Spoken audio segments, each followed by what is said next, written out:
যে রাইতে 3:30 বুক ব্যথা উঠছে, কইতেছে আমার বাঁচান। পরে তারা আরও বাড়ির লোকজন লইয়া মেডিকেল ভর্তি করছে।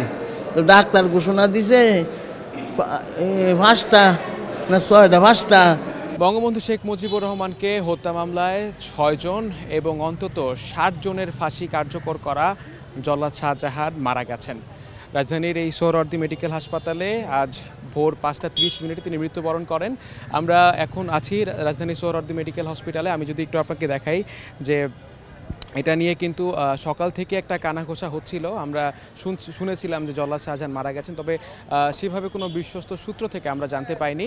তবে আমরা এখানে এসে নিশ্চিত হয়েছি, এখানকার যে দায়িত্বরত এসআই আছেন তিনি আমাদেরকে নিশ্চিত করেছেন তিনি ভোর 5:30 চিকিৎসারত অবস্থায় মারা গেছেন। আমরা জানতে চেয়েছিলাম যে আসলে জল্লাদ শাহজাহান তিনি কি অসুস্থ ছিলেন কিনা, তিনি কি স্বাভাবিক মৃত্যুবরণ করেছিলেন কিনা। আমাদের সঙ্গে কথা হয়েছিল। আসলে তিনি যে বাসায় থাকতেন আমরা জানতে পেরেছি তিনি 10 দিন আগে সাভারের হেমায়েতপুরের একটি বাড়িতে বাসা ভাড়া নেন, একা একটি রুম।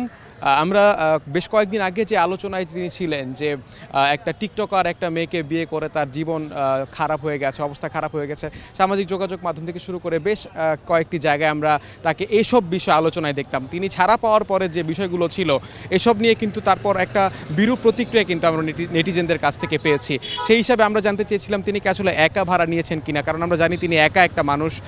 তিনি আসলে তার এই 74 বছরের জীবনের 30টি বছরই তিনি কিন্তু কারাগারে ছিলেন। তাকে নিয়ে কিন্তু নানা আলোচনা থেকেই থাকে সবসময়। তিনি বের হওয়ার পরেও কিন্তু এটা আমরা লক্ষ্য করেছি। এবং এই পর্যায়ে যখন তিনি আসলে তার মৃত্যু সংবাদটি পেলাম, আমরা এখানে এসে কথা হয়েছে সেই বাড়িওয়ালার সাথে। তিনি বাড়িওয়ালাও আসলে সকাল থেকেই এই মানুষটার এমন সময়ে একদম সকাল থেকেই ছিলেন।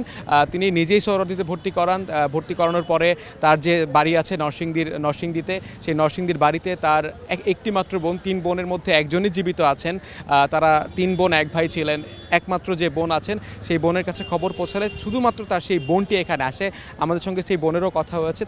তাদের মধ্যে আসলে একটা স্বাভাবিকভাবে একটা শোকাহত অবস্থা, কিন্তু যেহেতু আসলে তার সে অর্থে ওইরকম কোনো পরিবার নেই, পরিবার ছাড়া একটা মানুষের জীবন যে আসলে কতটা অসহায় সেটা কিন্তু আসলে আমরা এই জল্লাদ শাহজাহানের এই মৃত্যুতে আমরা দেখতে পেরেছি। আমরা জল্লাদ শাহজাহান 60 জনকে ফাঁসির মঞ্চে আসলে ঝুলিয়েছেন, ঠিক আছে, কিন্তু এখানে এই অবস্থায় মৃত্যু যে কতটা মর্মান্তিক, মৃত্যু হলে যে আসলে কত একা হয়ে যায় মানুষ, সেই চিত্র কিন্তু আসলে জল্লাদ শাহজাহানের এই মৃত্যুর খবর শুনে সোহরাওয়ার্দী হাসপাতালে আমরা এসেছি।